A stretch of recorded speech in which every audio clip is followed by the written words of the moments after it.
The film opens in Los Angeles, 1992, where Mercer is seen receiving a call from Child Protection Services after he's taken conditional custody of his son, Antoine. While he goes to wake Antoine up for school, a man named Riggin meets his friend Copeland and asks him to pull a last heist with him so they can quit this lifestyle and settle down with peace. Back in Mercer's house, he serves Antoine breakfast, which he doesn't eat. Meanwhile, the news on the radio details a white cop named Rodney King, who mercilessly beat up a black innocent man with some of his officers and is now on trial, grabbing a lot of attention from the black community. Mercer tries to communicate with Antoine, but he demands an explanation for ditching him his entire childhood and not showing up for his mother's accident. Mercer tolerates his arrogance, but he loses his calm and raises his voice at him for using profanity under his breath after Mercer puts a curfew on him after school hours due to the escalating Rodney case. On the other hand, Riggin picks up his brother Dennis and shows up to his jerk of a father to give him a demonstration of how they're going to pull their heist. Meanwhile, Mercer goes to a grocery store, where he comes across some rookie thugs trying to harass the Asian cashier. Mercer politely tells them not to bother the woman, so they pull out their gun and put it over his head. Suddenly, their elder Deville immediately pulls them back and scolds them for not knowing who Mercer is or what significance he held in their community back in the day. Deville apologizes to Mercer personally and asks when he got out of jail, revealing the reason why he wasn't there for his family. Mercer states that he's been out 6 months ago and is now maintaining a low profile. Back on Riggin's side, he takes his father to a factory, where his inside source has given him all the details and layouts of a safe, which contains $10 million worth of platinum. The safe is made out of solid material and is secured by an alarm, which immediately lowers a metal cage that encases the safe. Despite the thoroughly planned-out heist, the father disagrees to do something this big and also passes comments on not being professional enough to dodge the factory's security or cameras.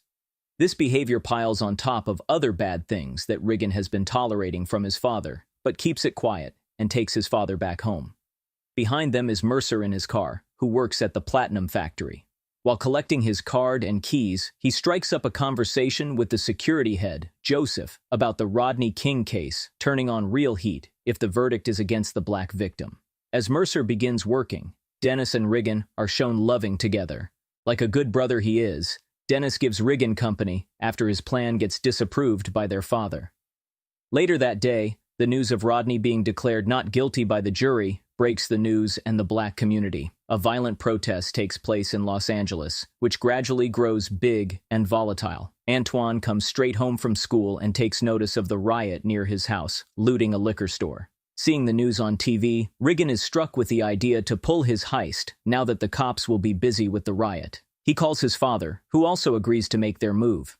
Meanwhile, Mercer and all the other factory workers are given the rest of the day off to go home and be safe. Riggin's source from inside the factory updates him on the situation, so he grabs Dennis and rushes to get his heist started. They pick up Copeland from his house, whose wife is currently pregnant, so he requests that she stay inside the house while he'll be out. Back in the factory, Mercer nicely asks Joseph if he can bring Antoine in the factory because his house is right in the middle of a black hood, which according to him isn't safe for his son right now. Joseph has a soft spot for him, so he agrees to let him and Antoine stay safe in the factory. On the other side, Riggin goes to pick up his father and gets pissed at him for hiring 2 thugs to protect him. Mercer drives through the angry riot to get his son, only to find the house empty. While the police cars head towards the riot, Dennis drives the van to the factory.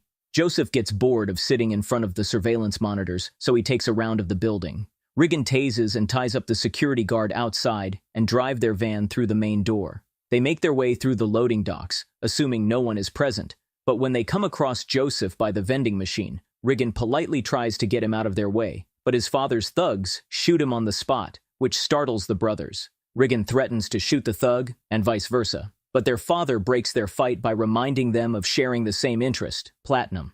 The thugs cut the phone lines and surveillance and drive a forklift to the safe room, where they put their equipment in position to break the safe.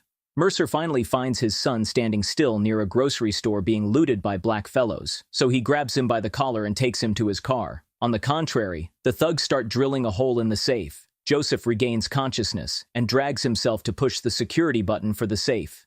This triggers the metal cage to lower itself, so Riggin immediately drives the forklift forward to stop the cage. During this, Copeland's leg gets under the front tire and gets crushed. Riggin panics and tries to push the forklift back to free his friend's leg, but his selfish father strictly refuses to do so because the cage will drop otherwise. Riggin cusses at his father for being a menace, so in return, he makes his thugs steal the forklift's keys to prevent Riggin from pushing it back. Simultaneously, an air patrol helicopter is alerted of the alarm at the factory, so they decide to pay a quick visit there. Meanwhile, Antoine tries to run away from the car to join the angry protest, but Mercer pulls him back inside, stating that violence isn't the option for something that's not new. He tries to talk some sense into Antoine for making him observe how they're ruining their own town, which is what the cops want in the first place. Back in the factory, the thugs shut the alarm and shoot Joseph once again. Mercer and Antoine drive through a rough spot where a group of black men is terrorizing an innocent white couple, so Mercer goes out of his car and beats the black men to save the white couple and tells them to speed away. The robbers use everything they have to blow up the safe, but immediately pause when the chopper flies above them. The officers in the helicopter find the place quiet, so they fly away. Mercer and Antoine are randomly pulled over cops who have put a curfew of their own. They misbehave with Mercer and Antoine for being black and pull them out of their car for a search without a warrant. After finding nothing in their car, they let him and his son go. But Antoine becomes traumatized to see the indifference. On the other side, the bad guys finally open the safe using explosives and become millionaires. Riggin goes to prepare the van, and Dennis goes to the bathroom to wash off Copland's blood off his hands. At that time, Mercer makes his entrance with Antoine, who finds the absence of the main door security guard odd.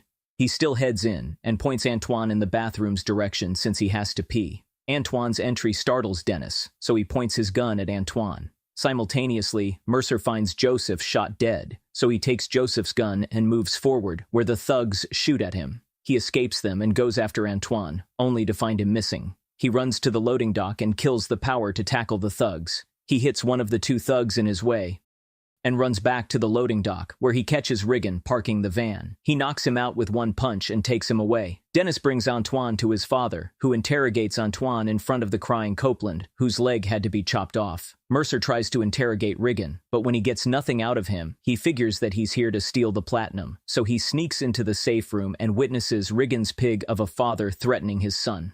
When Copland's screams become intolerable for him, he shoots him several times to death, which also traumatizes Dennis, along with Antoine. Antoine, however, convinces him that he was here looking for his missing father, who works here, so the old man feels generous and lets Antoine leave. Unluckily, his thugs show up at the exact time, reporting that someone has taken Riggin. The old man immediately calls Antoine back and abuses him for lying about his father. He decides to use him as bait to get Riggin back, so he keeps him along and sends the thugs to check up on the van, who find the van's rotor missing. Mercer also runs away from the room and tries to wave at a patrolling helicopter for help, but it flies away. One of the thugs ambushes him from behind and beats him up in order to get the van's rotor back that he stole to prevent the van from starting. Mercer cusses at him and fights back. At last, he shoots him, which causes him to break the safe room's glass roof and fall down in front of the old man.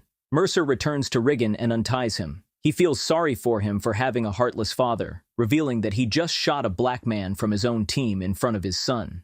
Riggin figures it was Copland, so he turns against his father. Meanwhile, the old man and one of his thugs put acid all over the vault and random items around the room before packing the platinum biscuits and leaving. Dennis sits down with Antoine and tries to ask if he knows Riggin's whereabouts, but Antoine swears he doesn't know anything. The old man finally makes a deal through comm and tells Mercer to come to the loading dock for an exchange without a weapon. Riggin alerts him that it's a trap because Antoine is a witness and his father never spares any witnesses. Hence, Mercer uses Riggin, who shows cooperation. At the loading docks, Dennis is seen loading the platinum in the van. The old man takes the van's rotor and gets it fixed, but decides to shoot Antoine to avenge the thug Mercer just shot. Mercer immediately pushes Riggin in the van's direction and uses his gun to open fire, during which Dennis gets shot. In the end, Riggin helps Dennis get in the van, which Mercer and Antoine drive and flee with the platinum. Hungry for money, Riggin's father steals Mercer's car near the main gate, along with his thug, and goes after them. When Dennis dies in Riggin's hands, he becomes so heartbroken that he opens the van door and starts shooting his father, during which the thug shoots him in the chest. Before passing out, he manages to shoot the thug, but Antoine and Mercer become distracted because of the gunshots and end up crashing the van terribly. The old man comes near the van and spots all of his platinum lying worthless on the ground. He watches Riggin nearly dying, so he apologizes for never being good enough for him and shoots him in the head. When he hears Mercer dragging himself out of the van, he comes to shoot him, but Antoine shoots him from behind with his trembling hands and saves his father. The film ends with the father and son hugging each other and getting away in their car. I'm sure you liked the story recap. Please don't forget to like and subscribe to our channel. Thank you for watching.